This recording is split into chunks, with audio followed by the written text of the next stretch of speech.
오늘은 잠시 한번 그런 생각을 해봤습니다. 우리가 지금은 어느 고난 주간이라고 얘기하잖아요. 우리가 고난을 생각할 때마다 어떤 것들이 생각나나요?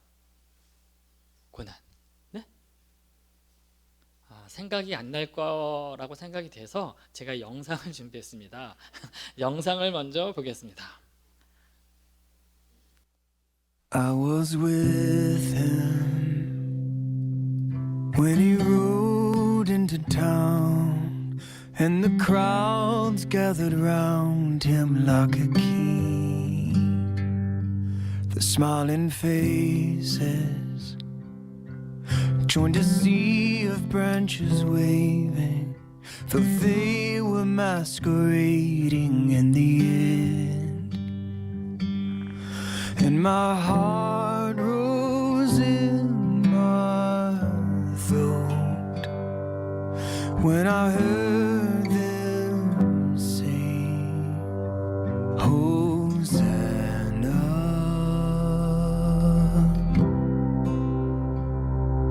in the highest.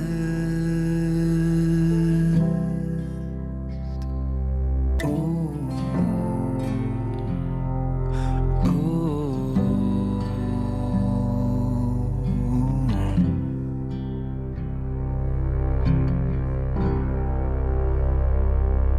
We went upstairs, broke the bread and drank the wine from the only living vine that we would taste. And I watched them take him up the mountainside where he was crucified, though innocent. And they mocked him and cursed him with their mouths, and they told him to come down if he was God. And my heart broke in my chest when I heard him say, forgive them. It is finished.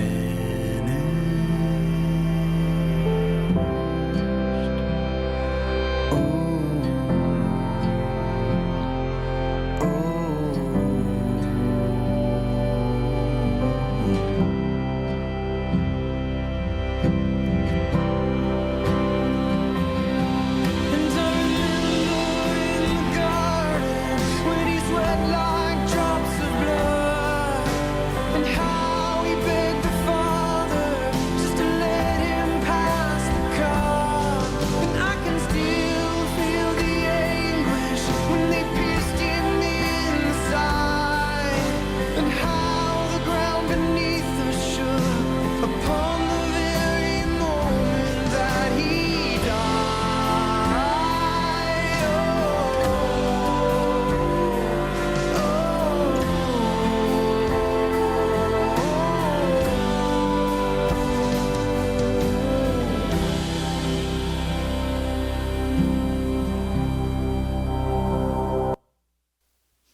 네, 잠시 짧았지만 이 영상을 통해서 우리의 마음을 다시 한번 생각해 보는 시간이 되었으면 좋겠습니다. 우리는 고난 주간을 기억하면서 또한 지내면서 예수 그리스도가 이 땅 가운데 오셔서 나를 위해 하신 일들에 대해서 깊이 묵상하며 또한 살아함에도 불구하고 그렇게 살지 못하는 것들을 또한 보게 됩니다. 예전과 별반 차이가 없어요. 그렇죠? 고난 주간이든 일반인이든 별 사이가 없다는 겁니다. 왜 이렇게 될 수밖에 없었는지 우리가 세상에 너무 이렇게 삭막해가지고 이렇게 흘러가는 건지 잘 모르겠지만 우리가 기억해야 할 것은 그리스도인들에게서 이 고난 주간은 나를 위한 날이라고 생각하는 겁니다. 왜냐하면 내가 그 길을 걸어가야 함에도 불구하고 내가 그 길을 걸어가지 않았잖아요. 나 대신 누가 대신 그 길을 걸어갔습니까? 바로 예수 그리스도. 그분이 나의 십자가를 지고 골고다 언덕에 올라오셔서 또한 십자가에 달려 죽으신 것을 통해 우리와 하나님과의 그런 관계가 다시 화목해야 되는 놀라운 일들을 우리는 지금 맛보고 있는 겁니다. 그래서 우리는 고난주간을 생각할 때마다 다시 한번 예수님이 마지막 사역을 생각하시면서 한 걸음 한 걸음 발을 내디딜 때마다 기억할 것은 내 죄 때문에, 내 죄 때문에. 이것이 느껴지지 않는다 그러면 우리는 죄에 대해서도 무관심한 거고, 우리는 죄와 상관없이, 아니면 어쩌면 하나님을 믿음에도 불구하고 내 마음은, 내 감정은 점점 삭막해 가고 있는 것일 수도 있다는 거예요. 그래서 항상 기억할 것은, 이런 영상을 통해서 우리는 그때 그 당시 예수님이 걸어가신 것들을, 그 현장을 조금이라도 보면서 내가 그 사막 걸어가는 그 길 안에서 한 걸음 한 걸음 발을 내디딜 때마다 어떤 심정이었을까? 예수님은 어떤 마음으로 그 십자가를 지고 가셨을까라는 그 생각을 하실 때에 우리에게 부활의 그 참 소망을 기대하며 나아갈 수 있다는 겁니다. 그래서 이 자리에 있는 저와 여러분이 기억해야 할 것은, 절기는 절기로 끝나는 것이 아니라 그 절기를 통해서 하나님이 나에게 들려주시고자 하는 메시지가 있다는 거예요. 그 메시지를 찾아가는 것이 21세기를 살아가고 있는 저와 여러분에게 중요하다는 겁니다. 주님이 그 고난의 그 길을 한 걸음 한 걸음 발을 내딜 때마다, 또한 예수님이 십자가에 달려 죽었음으로 말미암아 3일 뒤에 다시 부활하는 그 기쁨을 우리는 동시대에 다시 느끼고 회복하고 다시 일어날 수 있는 거죠. 그래서 이 고난주간이 없으면 우리는 예수 그리스도에 대해서 그냥 그렇지, 주님이 나를 위해서 십자가 지셨지, 내 죄 때문이야 라고 쉽게 간과할 수 있다는 겁니다. 그러나 그분이 보았던 거, 그분이 한 발 한 발 내딛고 밟았던 그 땅, 결국 누구를 위한 거냐? 바로 저와 여러분을 위한 거다라고 생각하시면 좋을 것 같습니다. 제가 한번 질문을 던져보고 싶습니다. 공간복음에 대한 겁니다. 마태복음 21장, 마가복음 11장, 누가복음 19장. 무엇을 이야기하려고 하죠? 답은 저밖에 모를 겁니다. 그렇죠? 뭘 이야기하냐면, 마태복음 21장이나 마가복음 11장이나 누가복음 19장부터 예루살렘에 입성하시는 그 장이 기록된 장이에요. 그래서 이 장수를 딱 공간복음에 내은 것 중에 이 모든 장수를 가지고 퍼센테이지를 하니까 40% 정도가 이 예루살렘 입성에서 부활까지 이거라고 이야기합니다. 왜요? 그만큼 중요한 것이 예수님이 예루살렘의 입성부터 어떻게 해요? 십자가에 달려 죽고 부활하신 그 사건이기 때문에 그렇다는 거예요. 그렇다면 이렇게 귀중한 거, 또한 많은 성경 그 기자들이 이 부분을 이렇게 순서대로 기록한 이유가 있을 겁니다. 그것을 우리는 깨달아야 되고, 또한 그것을 알아가야 되고, 그 안에 숨겨진 것들을 또한 발견해 볼 책임이 있는 겁니다. 마태복음의 전체적인 주제는 하나님의 나라라고 이야기합니다. 결국 뭐냐면, 예수 그리스도가 이 땅 가운데 오셔가지고 부활하고 승천하시고 나서 이 모든 것들은 왕의 나라, 하나님의 나라에 대한 이야기예요. 그래서 하나님의 나라, 이 땅에 태어나서 예수님이 오심으로부터 시작이 됐지만, 결국 예루살렘의 입성에서 부활 승천하시면서 하나하나 완성해 가고 있는 그 모습이 마태복음을 통해서 우리는 느껴져야 되고, 또한 그것을 보아야 한다는 겁니다. 우리가 나라를 이야기할 때는 구약은 제사장의 나라입니다 라고 이야기하고, 신약은 하나님의 나라라고 이야기해요. 딱딱 선을 딱 그어버리는데 그게 아니에요. 하나님의 제사장 나라로서 구약에 이야기한 것은 그 제사장들을 통해서 궁극적으로 하나님의 나라, 그 도래할 그것을 바라보도록 하기 위해서 세운 거지, 딱딱 나눠지려고 이렇게 구별해 놓은 것은 아니라는 겁니다.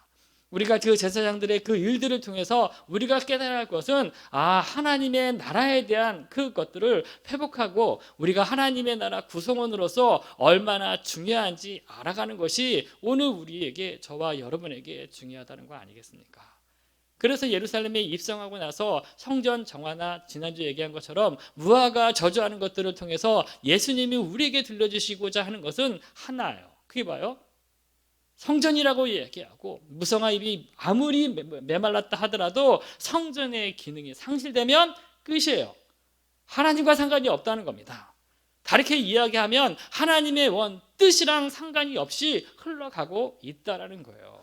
그래서 우리는 성전이 중요하다 안 중요하다 그런 이야기를 하고자 예수님이 말씀하신 것이 아니라 하나님이 처음 우리에게 성전을 허락하셨는데 그 성전이 성전으로서의 역할을 감당하지 못하면 이렇게밖에 될 수 없겠다라고 하는 것을 우리는 그 사건을 통해서 이야기해야 한다는 겁니다.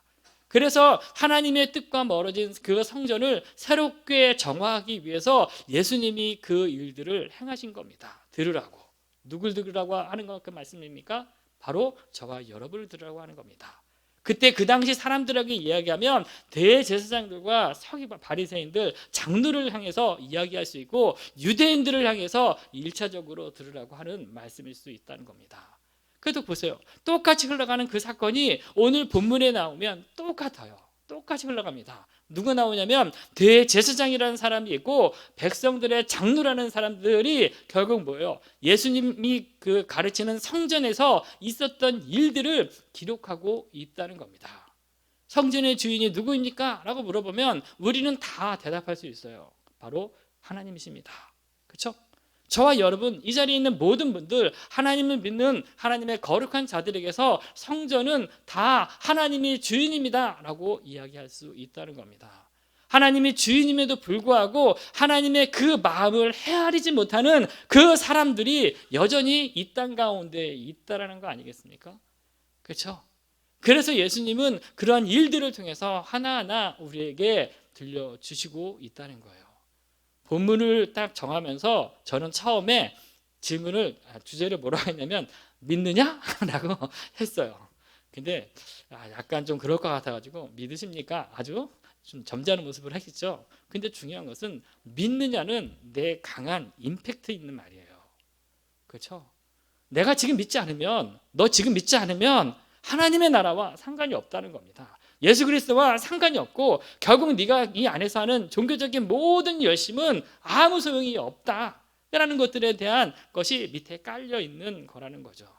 그래서 우리는 믿느냐라는 그 말을 통해서 하나님이 우리에게 항상 이야기하는 믿느냐 안 믿느냐의 그런 싸움은 항상 우리에게서 기회를 주는 그 장면이고 선택할 수 있는 마지막이라는 그 사실을 알고 나가야 한다는 거예요.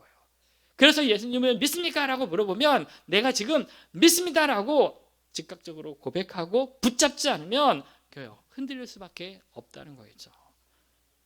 그러니까 믿느냐라고 얘기하면 우리는 먼저 생각하는 것은 무엇이냐면 여러 가지를 생각합니다. 어떻게 대답해야지? 무엇을 믿으라는 거지? 누구를 믿으라는 건가? 언제? 어디서? 무엇을? 이렇게 우리는 나름대로 생각을 하고 있어요. 근데 믿으십니까? 아니 믿느냐라는 그 안에는 이 모든 것들이 깔려 있어요. 누구를 믿어요? 예수님 아니겠습니까? 그렇죠? 무엇을요? 그분이 우리를 위해서 하신 놀라운 일들 그걸 믿는 거 아니겠습니까? 언제 믿어요? 지금이요. 그렇죠? 옛날에 믿으라는 게 아니에요. 지금입니다. 항상 이 시간 지금 우리가 살아있는 이때 믿으라는 거 아니겠어요? 그렇죠? 이런 것들이 결국 우리들의 삶 가운데 항상 깔려있는 전제된 이야기라는 그 사실이에요. 저는 그래서 항상 우리들에게서 항상 오늘도 살아가는 저와 여러분의 삶 속에 내가 지금 누구를 믿고 있는 거지? 한번 하고 생각해 보셨으면 좋겠습니다. 왜냐하면 우리는 예수님을 믿는다고 이야기해요. 그렇죠? 그럼 예수님이 모든 것들을 다 하신다고 이야기해요. 그런데 엄밀히 우리들의 삶을 하나하나 이렇게 까보기 시작하면 하나님을 믿는다, 예수님을 믿는다 그런 모습들이 우리들의 삶 가운데 밝히 드러나는 사람들이 있는가 반면에 많은 사람들이 예수님을 믿는다고 얘기하지만 가장 중요한 시점에 누구를 믿냐면 나를 믿어요. 왜냐하면 주체가 틀려졌다는 겁니다. 하나님을 믿는 하나님의 거룩한 백성인 사람들이 바로 우리들인데 우리가 바로 하나님을 믿어야 함에도 불구하고 가장 중요한 그 시점에 누구를 믿냐? 나 자신을 믿어요. 나의 경험을 믿고 내 수단과 내 방법 이것들 내 지식을 동원해서 믿는 것은 결국 뭐예요? 내가 믿는 겁니다. 내가. 그래서 한번 생각해 보셨으면 좋겠습니다. 믿으십니까? 라고 하면 누구를 믿어야 된다는 걸까요? 바로 예수 그리스도를 믿어야 한다. 이게 첫 번째 대지입니다.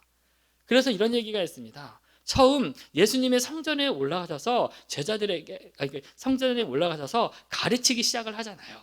그렇죠? 가르치면 예수님은 어떤 일들이 나타날까요? 놀라운 일들이 일어날 겁니다. 왜냐하면 결국 그 가르치는 그 자리에 누가 오냐면 대제사장들과 백성들의 장로들이 결국 예수님을 찾아오잖아요. 그리고 나서 찾아온 것이 예수님의 말씀 참 은혜 받았습니다. 예수님의 말씀 그렇군요 라고 해서 온 것이 아니라 뭘 얘기했냐면 시비거리를 가지고자 이 자리에 찾아왔어요. 이게 예수님의 사역에 있어서 첫 번째 논쟁거리였다는 겁니다. 권위에 대한 게. 그래서 뭐라고 얘기하냐면 내가 무슨 권위로 이러한 일을 하느냐? 누가 이 권위를 주었느냐라고 그가 예수님에게 질문을 하고 있습니다. 어찌 보면 그들의 눈에 비친 이 질문은 당연한 거예요. 왜냐하면 대제사장과 장로들이 하나님의 말씀을 가르치는 자가 진짜 그 말씀에 어떤 자격이나 어떤 것들이 없으면 그가 진짜 전하는 선포하는 그것이 하나님의 말씀인지 아닌지 알지 못한다는 거잖아요. 근데 어느 날 갑자기 예수라는 사람이 성전에 딱 들어옵니다. 그리고 성전에 들어와서 가르치기 시작해요. 많은 사람들, 백성들 안에서도 그 자리에 있는 성도님들 안에서도 분명히 그 말씀을 듣고 은혜 받은 사람이 있는가 보면 저 사람이 누구지? 하면서 의심의 눈초리로 바라보는 그 사람이 있었을 겁니다. 그 안에서 어떠한 소동이 일어날 수 있을 거예요. 결국 그 소동으로 인해서 대제사장과 장로들이 그 자리에 오지 않았습니까? 그렇죠? 그러면서 뭘 이야기하냐면 내가 무슨 권위로 누가 이 권위를 너에게 주었느냐라고 이야기하고 있어요. 이 장면은 예수님이 고난받으신 셋째 날에 해당하는 내용입니다. 그때 요일을 얘기하면 화요일에 해당하는 거예요. 그러면서 뭘 얘기하냐면 예수님의 그 고난, 이 길을 그냥 마태라는 사람이, 마가라는 사람이, 누가라는 사람이 왜 공간복음에서 이 세 부분에 있어서 구체적으로 하나하나 기록했는지 우리는 알 필요가 있다는 겁니다. 중요하지 않으면 기록할 이유가 없잖아요. 그분이 우리를 위해서 오시지 않았다면, 하나님의 아들로서 이 땅에 오지 않았으면 그분도 편안하게 삶을 살 수 있지 않았을까요? 죄 때문이 아니라면, 또한 백성들에게 이렇게 미울 정도로 그냥 미움을 받지 않을 정도까지만 하면 그냥 인정받고 삶을 살 수 있었을 거예요. 그런데 결국 하나하나 시비를 거는 것처럼 이 성경은 이렇게 우리에게 비춰지고 있다는 겁니다. 그걸 통해서 우리가 깨달아야 할 것은 무엇이냐면 제자들이 이것을 기록한 이유는 어떤 이유가 있다는 거예요. 다르게 이야기하냐면 예수님이 이 땅 가운데 오신 것은 많은 백성들을 다 자기에게 와서 하나님을 믿으라고 하는 것처럼 보이잖아요. 그렇죠? 결국 그분이 하나님 앞에 참 신앙이 무엇인지 가르쳐주기 위해서 삶 가운데 하나하나 그 삶을 통해서 보여주는 것이라는 사실을 기억해야 한다는 겁니다. 그래서 하나하나 고통받는 것까지도, 십자가에 달려 죽는 것까지도 구체적으로 이렇게 보여주면서 기록했어요. 근데 우리는 이 사실을 보면서 그냥 예수님의 사명이 얼마나 큰지 잘 모르잖아요. 그렇죠? 그냥 우리와 같은 사명일 것이다 라고 생각하지는 않을 겁니다. 왜냐하면 그분의 사명, 그분의 사역은 한 사람 한 사람을 향한 하나님의 구원 계획이 그 안에 들어있기 때문이라는 거예요.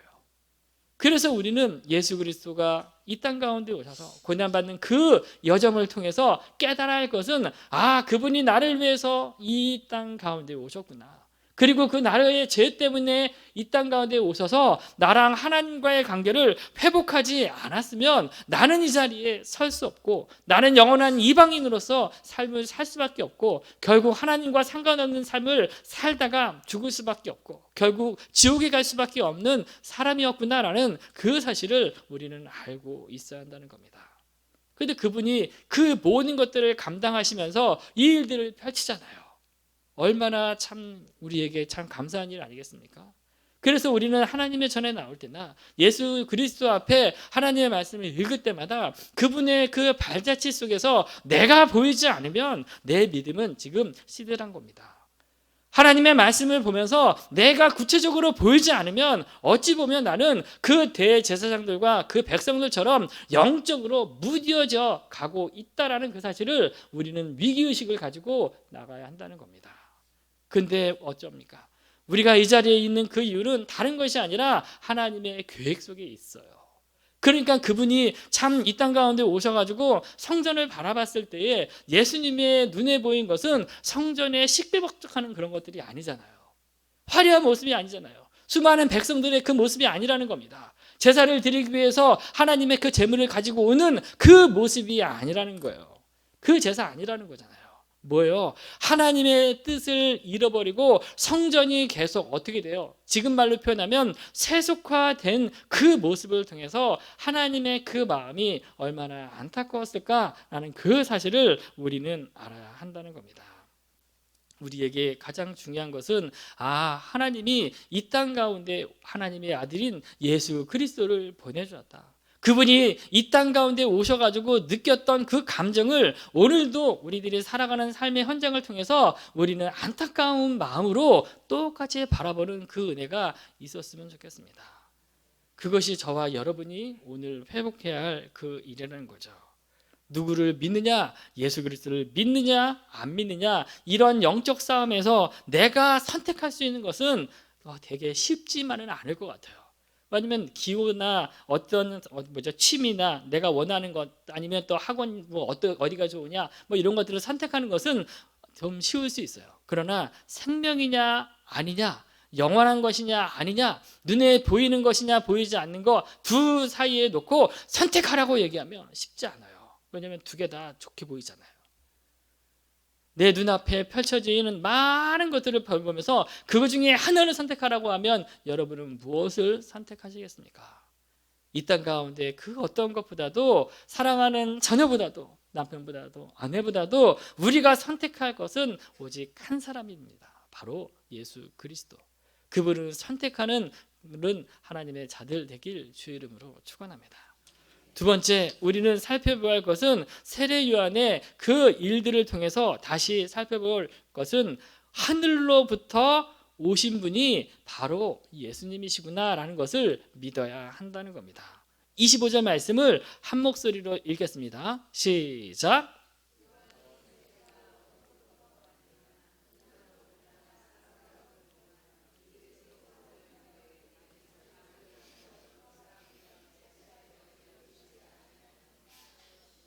네, 예수님 앞에 권위에 대한 이야기로 그들은 질문을 던졌지만 예수님은 바로 이야기하지 않았어요. 왜냐하면 예수님이 어떻게 이야기하느냐 따라서 대답하느냐에 따라서 하나로 몰고 나가는 것은 신성모독으로 몰 수 있기 때문입니다. 다른 하나는 아무 권수도 없는 사람이 아무것도 없는데 왜 가르치느냐, 자격도 없는데 하면서 둘 다 권위에 도전을 줄 수 있는 그 질문이었다는 겁니다.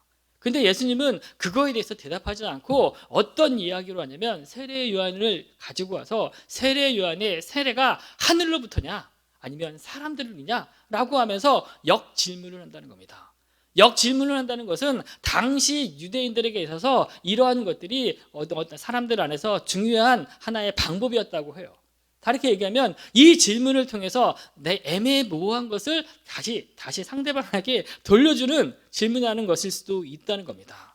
근데 이 질문 앞에서 대제사장이나 백성의 장로들은 어찌할 수 없어요. 어떻게 대답할 수 없다는 겁니다. 왜냐하면 하늘로부터라고 이야기하면 왜 믿지 않느냐 라고 이야기할 것이고, 사람부터라고 이야기하면 우리는 세례 요한이 선지자로 여기는데 어떻게 그렇게 얘기할 수 있느냐 라고 하는 그 대답이 뻔하기 때문에 그렇습니다. 결국 사람들의 그 반응에 따라서 그들은 참 이러지도 못하고 저러지도 못하는 그 상황에 처해 있는 거예요. 그 질문 앞에서 그들이 내놓는 마지막 그 대답은 우리가 알지 못하노라 라고 이야기합니다. 왜냐하면 위기를 모면하기 위해서 그들이 대답했던 것은 알지 못합니다 라고 이야기해요. 근데 보세요, 우리가 알지 못합니까? 그들이 알지 못했어요? 알고 있었어요. 그렇죠? 알고 있었는데 왜 알지 못했느냐라고 대답했을까요? 딴 게 아니라 사람들의 눈치를 보고 이야기했습니다.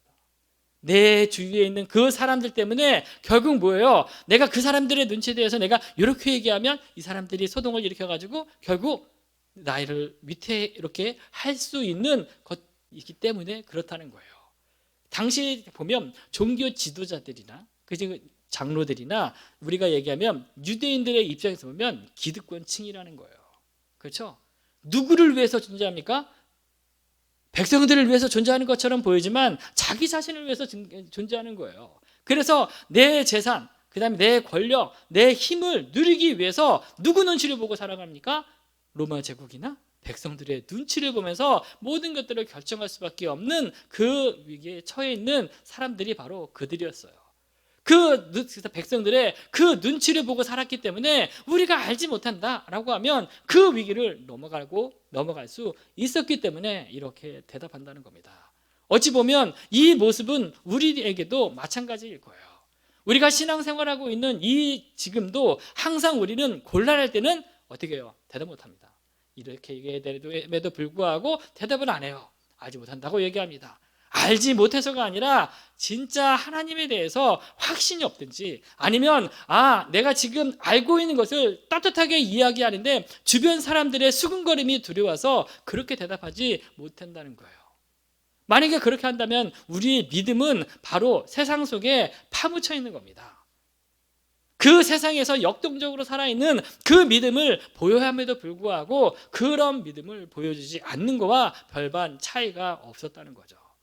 초대교회로 다시 돌아가면 바울이라는 사람이 있어요. 바울이 갈라디아서를 통해서 뭐냐면 다른 복음을 전하는 그 사람들 때문에 혼합이라고 그러죠. 진리, 이것도 믿고 이것도 해야 된다. 그것들 때문에 그가 마음이 너무 아팠어요. 그래서 뭐냐면 다른 복음을 전하는 사람 때문에 그가 뭐라고 얘기하냐면 어떻게 해요? 그들을 서서히 어떻게 해요? 이런 대답을 합니다.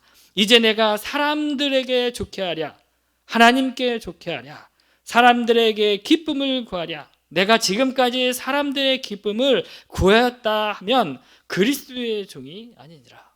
진리 앞에서 타협하지 않는 겁니다. 복음 앞에서 타협하지 않는 거예요. 내가 이렇게 이야기하면 많은 사람들이 떠날 것이다라는 것들을 알면서도 그냥 묵묵히 그거를 가는 것이 사도 바울의 입장이었어요. 다르게 얘기하면 사도 바울의 신앙과 같다는 거예요.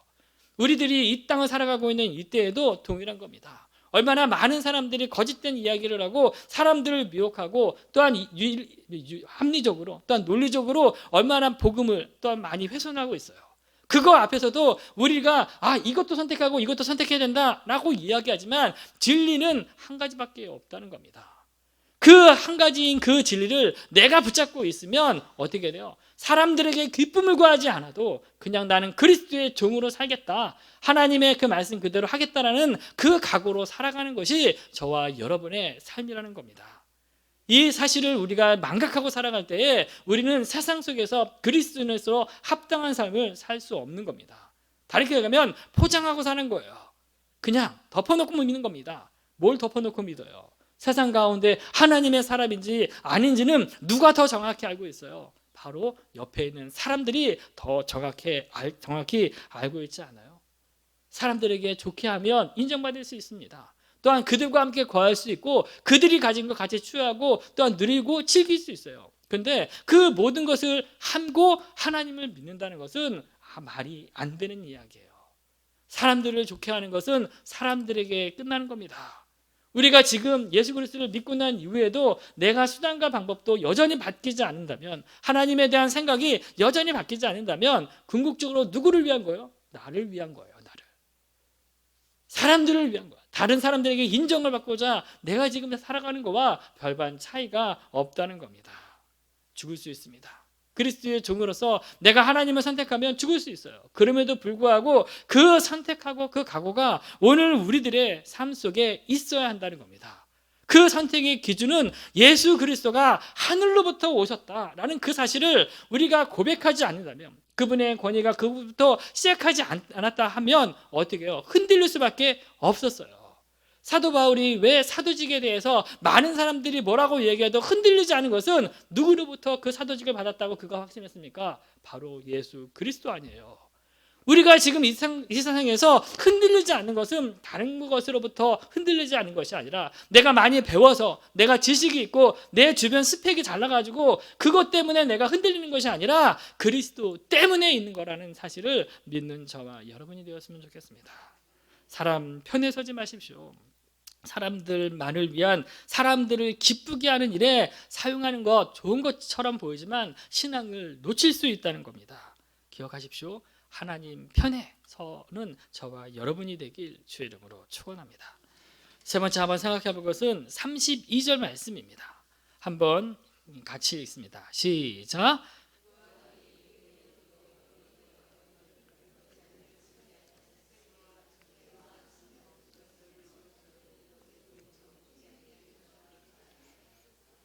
네, 두 아들에 대한 이야기하면서 요한의 이야기합니다. 요한은 이 땅 가운데 의의 도를 보여주셨대라고 성경은 이야기합니다. 아니, 예수님은 그렇게 말씀하세요. 그렇다면 의의 도를 보여줬음에도 불구하고 그 의의 도에 대해서 반응하는 두 부류가 있다는 겁니다. 첫 번째 부류는 아까 얘기한 대제사장과 백성들의 장로들의 부류가 있는 거고, 다른 하나는 세례와 창녀에 대한 그 부류가 있었다는 거예요. 이것을 가지고 뭘 이야기냐면 두 아들에 대한 비유로 예수님은 설명하고 있다는 겁니다. 첫째 아들, 포도원에 가서 뭐예요? 일해라 라고 아버지가 얘기했어요. 그러면 어떻게 됩니까? 가겠습니다 라고 하고 나중에 가지 않는 첫째 아들이 있었어요. 싫습니다 라고 했지만 나중에 뉘우쳐서 간 둘째 아들이 있었어요. 누구를 위해서 빗대어서 얘기하냐면 첫째 아들은 아까 얘기한 것처럼 대제사장들과 장로들을 빗대어서 이야기하는 겁니다. 결국 뭐예요? 하나님의 나라를 위해서 가서 일해야 할 사람들이 누구라는 겁니다. 누구라는 거죠? 우리 모든 사람이 하지 않았어요? 근데 대제사장들은 가겠습니다. 지금 눈앞에 보이는 이런 것들을 하는 것처럼 보였어요. 외형적으로 그렇다는 겁니다. 그렇죠? 왜냐하면 제사 지내는 그 모든 일들은 우리가 보면 표면적으로는 다 그렇게 그럴듯하게 드리고 있는 상황이잖아요. 근데 예수님은 그렇게 이야기하는 게 아니라는 겁니다. 너의 그 마음, 그 중심 가운데 뭘 이야기하냐면 외형적으로는 너가 그렇게 할지 몰라도 너의 마음 중심에는 그렇지 않다는 거예요. 왜냐하면 그들은 입으로 하나님의 말씀 전했습니다. 입으로만. 그리고 다른 사람들에게 인정받기 위해서 항상 외식적인 그 모습을 보였다는 겁니다. 그래서 항상 그들은 위장에 탁월했던 사람들이 같아요. 어찌 보면 그 대제사장들의 그 모습이나 저의 모습이나 별반 차이가 없어요. 입으로만 믿는 그리스도인들이 바로 저라는 겁니다. 외형적으로만 믿는 사람이 바로 저라는 겁니다. 그렇죠? 위장하고 믿는 사람이 바로 저라는 거예요. 결국 뭐예요? 그 대제사장들을 향해서 예수님이 말하면 뭐예요? 나중에 첫째 먼저 세리와 창녀가 어디로 간다고? 하나님의 나라에 들어간다. 그렇죠? 그 이야기는 뭐예요? 그들은 나중에 하나님의 나라에 들어갈 사람들이구나 라고 그렇게 이야기하는 게 아니에요. 먼저라는 얘기를 얘기할 때 우리는 시간적인 흐름에서 첫 번째, 두 번째, 세 번째 이런 걸로 생각하지만 예수님이 이렇게 이야기하는 것은 뭐예요? 믿으면 하나님의 나라에 갈 사람이 있고 그렇지 못한 사람이 있다는 걸로 확연히 이야기하고 있는 말씀이라는 겁니다. 그래서 우리는 항상 되돌아봐야 할 것은 무엇이냐면 둘째 아들처럼 항상 세리와 창녀들처럼 싫습니다. 지금 세상 속에서 이렇게 타락하고 많이 했지만 나중에 뉘우쳐서 다시 하나님 앞에 돌아온 사람이 되어야 한다는 거예요. 유대인들의 입장에서 볼 때 이방인인 우리들이 바로 그런 둘째 아들에 속해 있는 거죠. 예수 그리스도를 믿고 하나님의 자녀가 된 저와 여러분이 바로 둘째 아들에게 속해 있는 사람이라는 겁니다. 그래서 기억하셔야 되는 것은 무엇이냐면 내가 둘째 아들로 하나님의 나라에 들어가 있는 사람이구나라는 그 확신이 오늘도 나의 삶 가운데 굳게 서 있어야 한다는 거죠. 붙잡고 있어야 할 내용이라는 겁니다. 그래서 항상 주님 안에서 내가 이런 사람이구나. 내가 외적으로는 약간 넘어지고 나약하고 사람들이 보기에 타락해 보이지만 나는 예수 그리스도로 말미암아 어떻게 돼요? 용서받은 구원받은 하나님의 나라 백성이구나라는 그 정체성이 흔들리지 말아야 한다는 거예요. 그런 은혜가 저와 여러분에게 있었으면 좋겠습니다. 이 자리에 있는 저와 여러분, 예수님의 권위에 대한 걸로 이야기하지만 성전이 성전으로서 기능이 파괴된 이후에 제사장들도 파괴된 겁니다. 아무 예수님의 눈에는 중요하게 보이지 않아요. 그래서 예수님은 하나님의 그 본래 그 마음에 대해서 이야기하셨잖아요. 성전에 대한 이야기했고, 무화과에 대한 얘기하고, 권위에 대한 이야기하고, 이 다음에 나오는 포도원도 하나님의 나라에 대해서 예수님이 말씀하시고자 하는 그 내용으로 흘러가고 있어요.